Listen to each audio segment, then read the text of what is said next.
Bonsoir à toutes et à tous, bienvenue sur D8, ravi de vous retrouver pour cette nouvelle édition de Voyage au bout de la nuit. Vous êtes avec moi ce soir pour quelques heures de lecture. Je vous accompagne jusqu'aux toutes premières lueurs du jour. Et je vous propose de continuer donc la lecture d'une œuvre majeure de la littérature française que j'avais déjà précédemment commencée. Il s'agit de Germinal d'Émile Zola. Le roman donc retrace l'histoire d'un jeune ouvrier qui s'appelle Étienne, qui se retrouve brutalement au chômage après avoir giflé son employeur et donc qui va partir dans les mines du nord de la France afin de trouver un nouvel emploi. Là, il va découvrir évidemment des conditions de travail effroyables et donc avoir du mal justement à s'acclimater à donc ce nouveau ce milieu ouvrier qui est particulièrement difficile. Mais il va faire la connaissance donc de la famille Maheu et va s'amouracher en fait de la fille de la famille qui s'appelle Catherine Maheu, qui elle est déjà la maîtresse d'un autre ouvrier, un personnage dénommé Chaval, qui est un personnage assez violent, qui brutalise Catherine. Donc elle va en fait résister à Étienne, mais elle n'est quand même pas totalement insensible à son charme. Donc je vous propose bien de poursuivre la lecture. On arrive à ce moment-là, je vais poursuivre au chapitre 3. D'ici là, je vous le rappelle, n'oubliez pas de nous retrouver sur les réseaux sociaux. Vous connaissez le principe, c'est simple. Ça s'affiche juste là, en bas de l'écran. Vous tapez hashtag VBN et on vous attend pour vos avis, vos commentaires, vos questions peut-être sur l'émission.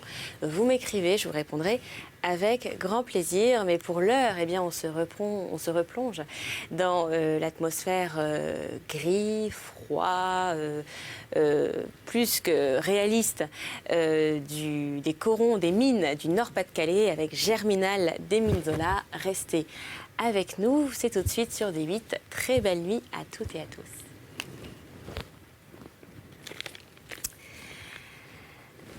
Un bruit sifflant de vapeur la fit se retourner. Elle ferma, se hâta de courir. L'eau bouillait et se répandait, éteignant le feu. Il ne restait plus de café. Elle dut se contenter de passer l'eau sur le marc de la veille, puis elle sucra dans la cafetière avec de la cassonade. Justement, son père et ses deux frères descendaient. « Fichtre !» déclara Zacharie quand il eut mis le nez dans son bol. « Et en voilà un qui ne nous cassera pas la tête. » Maheu haussa les épaules d'un air résigné. « Oh, c'est chaud, mais c'est bon tout de même. » Jeanlin avait ramassé les miettes des tartines et trempé une soupe. Après avoir bu, Catherine acheva de vider la cafetière dans les gourdes de fer blanc. Tous quatre, debout, mal éclairés par la chandelle fumeuse, avalaient en hâte. « Y sommes-nous à la fin ?» dit le père. « On croirait qu'on a des rentes. » Mais une voix vint de l'escalier dont ils avaient laissé la porte ouverte. C'était la Maheude qui criait. « Prenez tout le pain, j'ai un peu de vermicelle pour les enfants. » « Oh, oui, » répondit Catherine. Elle avait recouvert le feu en calant sur un coin de la grille un restant de soupe que le grand-père trouverait chaude lorsqu'il rentrerait à 6 heures. Chacun prit sa paire de sabots sous le buffet, se passa la ficelle de sa gourde à l'épaule et fourra son briquet dans son dos, entre la chemise et la veste. Ils sortirent, les hommes devant, la fille derrière, soufflant la chandelle, donnant un tour de clé. Et la maison redevint noire. « Tiens, nous filons ensemble », dit un homme qui refermait la porte de la maison voisine. C'était Levaque, avec son fils Bébert, un gamin de 12 ans, grand ami de Jeanlin. Catherine, étonnée, étouffa de rire. À l'oreille de Zacharie. « Quoi donc ?» Bouteloup n'attendait même plus que le mari fût parti. Maintenant, dans le coron, les lumières s'éteignaient. Une dernière porte claqua, tout dormait de nouveau, les femmes et les petits reprenaient leur somme au fond des lits les plus larges. Et du village était au Voreux qui soufflait, c'était sous les rafales un lent défilé d'ombre, le départ des charbonniers pour le travail, roulant des épaules, embarrassés de leurs bras qu'ils croisaient sur la poitrine, tandis que derrière, le briquet faisait à chacun une bosse. Vêtu de toile mince, il grelottait de froid. Sans se hâter davantage, débandait le long de la route avec un piétinement de troupeau. Chapitre 3. Étienne, descendu enfin du terri, venait d'entrer au Voreux. Les hommes auxquels il s'adressait, demandant s'il y avait du travail, hochaient la tête, lui disaient tous d'attendre le maître Porion. On le laissait libre au milieu des bâtiments mal éclairés, pleins de trous noirs, inquiétants avec la complication de leurs salles et de leurs étages. Après avoir monté un escalier obscur à moitié détruit, il s'était trouvé sur une passerelle branlante. Puis avait traversé le hangar du criblage, plongé dans une nuit si profonde qu'il marchait les mains en avant pour ne pas se heurter. Devant lui, brusquement, 2 yeux jaunes, énormes, trouèrent les ténèbres. Il était sous le beffroi, dans la salle de recette, à la bouche même du puits. Un porion, le père Richomme, un gros à figure de bon gendarme, barré de moustaches grises, se dirigeait justement vers le bureau du receveur. « On n'a pas besoin d'un ouvrier ici, pour n'importe quel travail », demanda de nouveau Étienne. Richomme allait dire non, mais il se reprit et répondit comme les autres en s'éloignant. « Attendez, monsieur Dansaert, le maître porion. » 4 lanternes étaient plantées là, et les réflecteurs qui jetaient toute la lumière sur le puits éclairaient vivement les rampes de fer. Les leviers des signaux et des verrous, les madriers des guides où glissaient les 2 cages. Le reste, la vaste salle pareille à une nef d'église, se noyait, peuplée de grandes ombres flottantes. Seule la lampisterie flambait au fond, tandis que dans le bureau du receveur, une maigre lampe mettait comme une étoile près de s'éteindre. L'extraction venait d'être reprise. Et sur les dalles de fonte, c'était un tonnerre continu. Les berlines de charbon roulaient sans cesse, les courses des moulineurs dont on distinguait les longues échines penchées, dont le remuement de toutes ces choses noires et bruyantes qui s'agitaient. Un instant, Étienne resta immobile, assourdi, aveuglé. Il était glacé. Des courants d'air entraient de partout. Alors, il fit quelques pas, attiré par la machine, dont il voyait maintenant luire les aciers et les cuivres. Elle se trouvait en arrière du puits, à 25 mètres, dans une salle plus haute, et assise, si carrément sur son massif de briques, qu'elle marchait à toute vapeur, de toute sa force, de 400 chevaux, sans que le mouvement de sa bielle énorme, émergeant et plongeant avec une douceur huilée, donnât un frisson au mur. Le machineur, debout à la barre, de mise en train, écoutait les sonneries des signaux, ne quittait pas des yeux le tableau indicateur, où le puits était figuré avec ses étages différents, par une rainure verticale que parcouraient des plombs pendus à des ficelles représentant les cages. Et à chaque départ, quand la machine se remettait en branle, les bobines, les 2 immenses roues de 5 mètres de rayon, au moyeu desquelles les 2 câbles d'acier s'enroulaient et se déroulaient en sens contraire, tournaient d'une telle vitesse qu'elle n'était plus qu'une poussière grise. « Attention donc !» crièrent 3 moulineurs, qui traînaient une échelle gigantesque. Étienne avait manqué d'être écrasé. Ses yeux s'habituaient, il regardait en l'air filer les câbles, plus de 30 mètres de ruban d'acier qui montaient d'une volée dans le beffroi où il passait sur les molettes pour descendre à pic dans le puits s'attacher aux cages d'extraction. Une charpente de fer, pareille à la haute charpente d'un clocher, portait les molettes. C'était un glissement d'oiseaux, sans un bruit, sans un heurt, la fuite rapide, le continuel va-et-vient d'un fil de poids énorme qui pouvait enlever jusqu'à 12 000 kilogrammes avec une vitesse de 10 mètres à la seconde. « Attention donc, nom de Dieu !» crièrent de nouveau les moulineurs, qui poussaient l'échelle de l'autre côté pour visiter la molette de gauche. Lentement, Étienne revint à la recette. Ce vol géant sur sa tête l'ahurissait. Et grelottant, dans les courants d'air, il regarda la manœuvre des cages, les oreilles cassées par le roulement des berlines. Près du puits, le signal fonctionnait. Un lourd marteau à levier qu'une corde tirée du fond laissait tomber sur un billot. Un coup pour arrêter, 2 pour descendre, 3 pour monter. C'était sans relâche comme des coups de massue dominant le tumulte, accompagné d'une claire sonnerie de timbre, pendant que le moulineur dirigeant la manœuvre augmentait encore le tapage en criant des ordres au machineur dans un porte-voix. Les cages au milieu de ce branle-bas apparaissaient et s'enfonçaient, se vidaient et se remplissaient sans qu'Étienne comprît rien à ces besognes compliquées. Il ne comprenait bien qu'une chose. Le puits avalait des hommes par bouchées de 20 et de 30 et d'un coup de gosier si facile qu'il semblait ne pas les sentir passer. Dès 4 heures, la descente des ouvriers commençait. Ils arrivaient de la baraque, pieds nus, la lampe à la main, attendant par petits groupes d'être en nombre suffisant. Sans un bruit, d'un jaillissement doux de bêtes nocturnes, la cage de fer montée du noir se calait sur les verrous avec ses 4 étages contenant chacun de berlines pleines de charbon. Des moulineurs aux différents paliers sortaient les berlines, les remplaçaient par d'autres, vides ou chargées à l'avance des bois de taille. Et c'était dans les berlines vides qui s'empilaient, les ouvriers, 5 par 5, jusqu'à 40 d'un coup, lorsqu'ils tenaient toutes les cases. Un ordre partait du porte-voix, un beuglement sourd et indistinct pendant qu'on tirait 4 fois la corde du signal d'en bas, sonnant à la viande pour prévenir de ce chargement de chair humaine. Puis, après un léger sursaut, la cage plongeait, silencieuse, tombée comme une pierre, ne laissait derrière elle que la fuite vibrante du câble.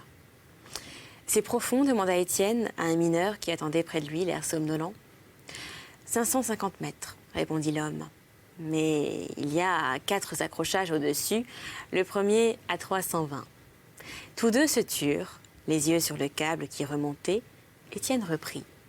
« Et quand ça casse ?»« Ah, eh bien, quand ça casse ?» Le mineur acheva d'un geste. Son tour était arrivé. La cage avait reparu de son mouvement aisé et sans fatigue. Il s'y accroupit avec des camarades, les replongea, puis jaillit de nouveau au bout de 4 minutes à peine pour engloutir une autre charge d'hommes. Pendant une demi-heure, le puits en dévora de la sorte. Une gueule plus ou moins gloutonne selon la profondeur de l'accrochage où il descendait. Mais sans arrêt, toujours affamé de boyaux géants capables de digérer un peuple.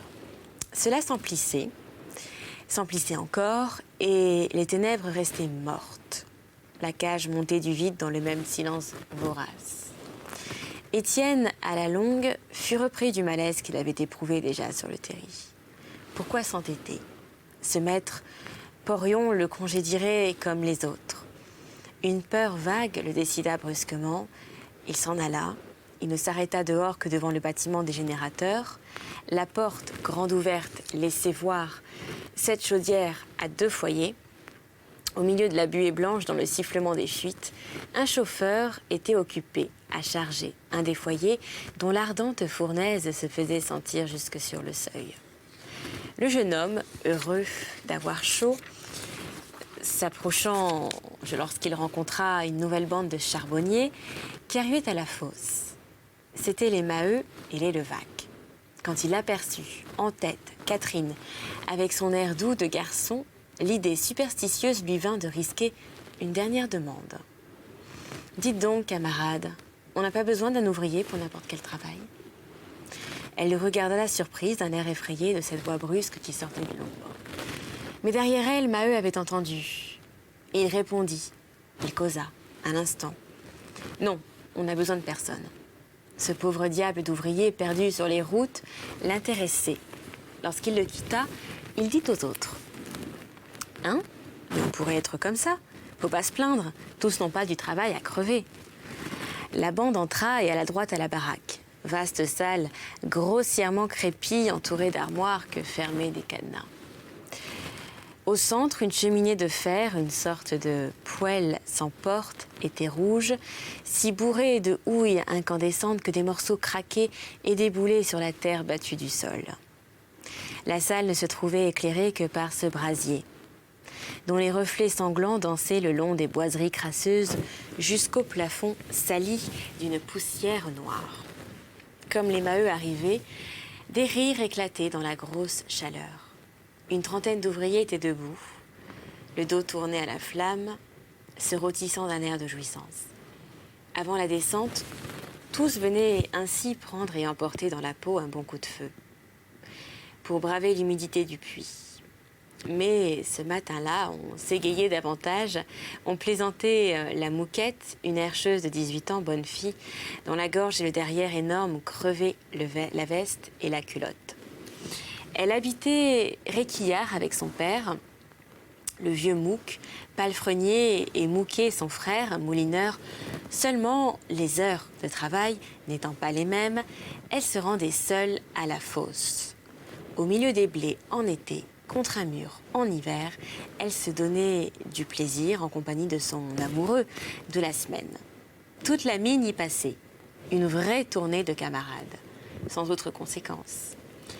Un jour qu'on lui reprochait à un cloutier de Marchienne, elle faillit crever de colère, criant qu'elle se respectait trop, qu'elle se couperait un bras, si quelqu'un pouvait se flatter de l'avoir vue avec un autre qu'un charbonnier. Ce n'est donc plus le grand Chaval, disait un mineur en ricanant. T'as pris ce petiot-là? Mais il lui faudrait une échelle. Je vous ai aperçu derrière Réquillart, à preuve qu'il est monté sous une borne. Après, répondait la Mouquette en belle humeur, qu'est-ce que ça peut te faire?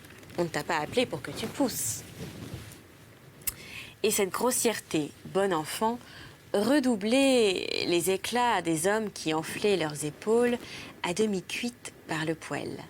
Tandis que, secouée elle-même de rire, elle promenait au milieu d'eux l'indécence de son costume, d'un comique troublant avec ses bosses de chair exagérées jusqu'à l'infirmité. Mais la gaieté tomba. Mouquette racontait à Maheu que Florence, la grande Florence, ne viendrait plus. On l'avait trouvée la veille, raide sur son lit. Les uns disaient d'un décrochement du cœur, les autres d'un litre de genièvre, bu trop vite. Et Maheu se désespérait encore de la malchance, voilà qu'il perdait une de ses herscheuses, sans pouvoir la remplacer immédiatement. Il travaillait au marchandage. Ils étaient 4 haveurs associés dans sa taille, lui, Zacharie, Levaque et Chaval. S'il n'avait plus que Catherine pour rouler, la besogne allait souffrir. Tout d'un coup, il cria « Tiens, et cet homme qui cherchait de l'ouvrage ?» Justement, Dansard passait devant la baraque. Maheu lui conta l'histoire, demanda l'autorisation d'embaucher l'homme. Il insistait sur le désir que témoignait la compagnie de substituer aux herscheuses des garçons comme à 11 ans. Le maître Porion eut d'abord un sourire, car le projet d'exclure les femmes du fond répugnait d'ordinaire aux mineurs qui s'inquiétaient du placement de leurs filles peut toucher de la question de moralité et d'hygiène.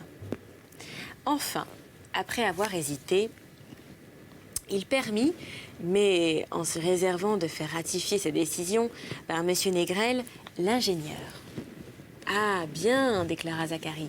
Il est loin, l'homme, et il court toujours. » « Non, dit Catherine, je l'ai vu s'arrêter aux chaudières. »« Va donc, fainéante, s'écria Maheu. La jeune fille s'élança pendant qu'un flot de mineurs montait au puits, cédant le feu à d'autres. Jeanlin, sans attendre son père, alla lui aussi prendre sa lampe avec Bébert, un gros garçon naïf, et Lydie, chétive fillette de 10 ans. Partie devant eux, la Mouquette s'exclamait dans l'escalier noir, en les traitant de sales mioches et en menaçant de les gifler s'ils la pinçaient. Étienne, dans le bâtiment aux chaudières, causait en effet avec le chauffeur qui chargeait les foyers de charbon. Il éprouvait un grand froid à l'idée de la nuit où il lui fallut entrer. Pourtant, il se décidait à partir lorsqu'il sentit une main se poser sur son épaule. « Venez, dit Catherine. il y a quelque chose pour vous. » D'abord, il ne comprit pas. Puis, il eut un élan de joie. Il serra énergiquement les mains de la jeune fille. « Merci, camarade. Ah, vous êtes un bon bougre, par exemple. » Elle se mit à rire, en le regardant dans la rouge lueur des foyers qui les éclairaient. Cela, amusé qu'il l'a pris pour un garçon, fluait encore, son chignon caché sous le béguin. Lui riait aussi de son contentement. Ils restèrent un instant, tous deux, à se rire à la face, les joues allumées. Maheu, dans la baraque, accroupi devant sa caisse, retirait ses sabots et ses gros bas de laine. Lorsqu'Étienne fut là, on régla tout en 4 paroles. 30 sous par jour, un travail fatigant, mais qu'il apprendrait vite. Le haveur lui conseilla de garder ses souliers. Il lui prêta une vieille barrette, un chapeau de cuir destiné à garantir le crâne, précaution que le père et les enfants dédaignaient. Les outils furent sortis de la caisse où se trouvait justement la pelle de Fleurance. Puis, quand Maheu y eut enfermé leurs sabots, leurs bas, ainsi que le paquet d'Étienne, il s'impatienta brusquement. Que fait-il donc, cette rose de Chaval ? Encore quelques filles culbutées sur un tas de pierres. Nous sommes en retard d'une demi-heure aujourd'hui. Zacharie et Levaque se rôtissaient tranquillement les épaules. Et le premier finit par dire « C'est Chaval que tu attends. Il est arrivé avant nous, il est descendu tout de suite. » « Comment ? Tu sais ça et tu ne me dis rien ? Allons, allons, dépêchons-nous. » Catherine, qui chauffait ses mains, dut suivre la bande. Étienne la laissa passer, monta derrière elle. De nouveau, il voyageait dans un dédale d'escaliers de couloirs obscurs où les pieds nus faisaient un bruit mou de vieux chaussons.